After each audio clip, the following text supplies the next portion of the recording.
Joining us now with his reaction, RNC committeeman David Bossie. David, when you look at what's going on, I hate even talking about this book because Woodward, he writes so many books full of false information, false narratives, one story where someone comes to him about their own rogue actions, and now we're giving him the publicity that he wants. It's exactly right. To be honest with you, I don't want to talk about his book. I don't want to give him the publicity that he so desperately desires for the book. That's all this is about. Sensational journalism, sensational writing, and accusations, whether they're true or not, against, look, the left-wing media in this country have made a fortune writing negative books, negative newspaper articles about President Trump. It is a cottage industry at this point, and it's a disgrace.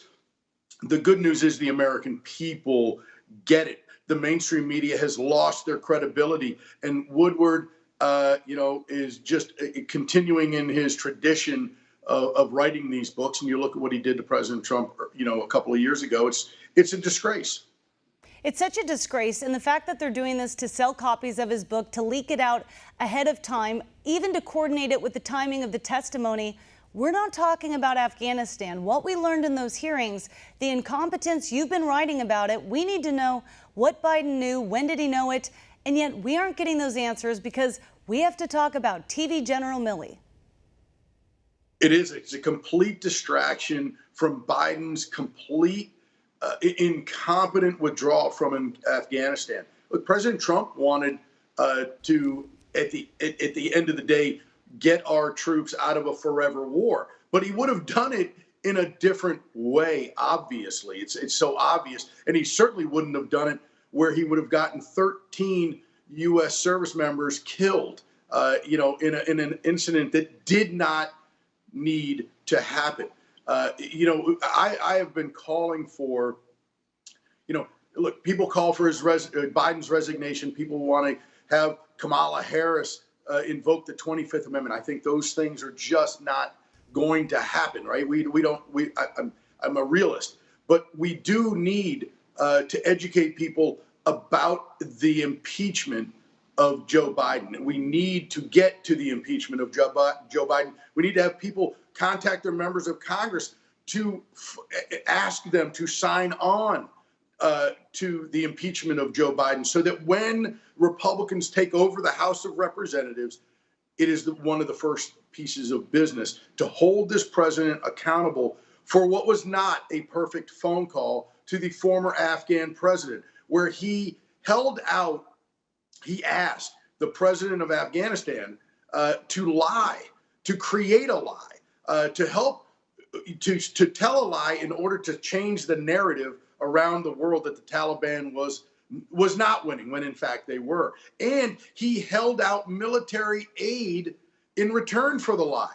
And you look at the contradictions of what happened to President Trump, right, with a much different phone call with the president of Ukraine versus what this is about. And this phone call ended up costing 13 American lives in Afghanistan. This president has to be held accountable for that. We have to hold him accountable. There have to be consequences so it never happens again. And yet the Republicans are not fighting as hard as they should be. Certain Republicans today, they did send a letter out to the defense secretary asking for an investigation into Milley. But again, it's always letters. There's no real campaigns. We saw campaigns against President Trump. The Democrats fundraised off impeachment for 4 years. Well, even after he left office, they monetized this thing, whereas we have the facts, we have the truth on our side, and yet nobody really has the courage to say, you know what, we need to do the right thing here. Well, we're trying to, here at Citizens United, we've been leading on this. I had a piece, at Fox News talking about this, an op-ed, and I hope people can get a chance to read it. It's really important that we support this impeachment effort because 13 young men and women died needlessly, and they died over the president's incompetency and politically motivated withdrawal from Afghanistan that was haphazard, ill-conceived, and ill-planned.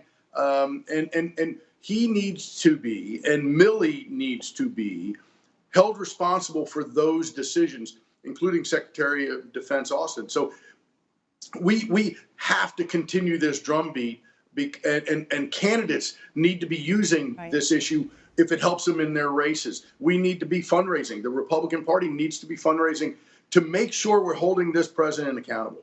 The families deserve justice in this, and anyone who tries to put this off on President Trump, no American died under President Trump's watch. Even Biden will admit that. Only people started to die once Biden got involved, and there needs to be justice in that.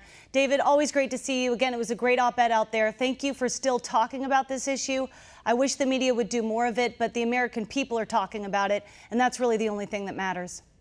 Thank you so much. We have to hold President Biden accountable for these 13 deaths. It has to happen, and we must continue as a nation to hold him accountable. Absolutely. God bless you and the good work you're doing, David. Thank you. Thank you.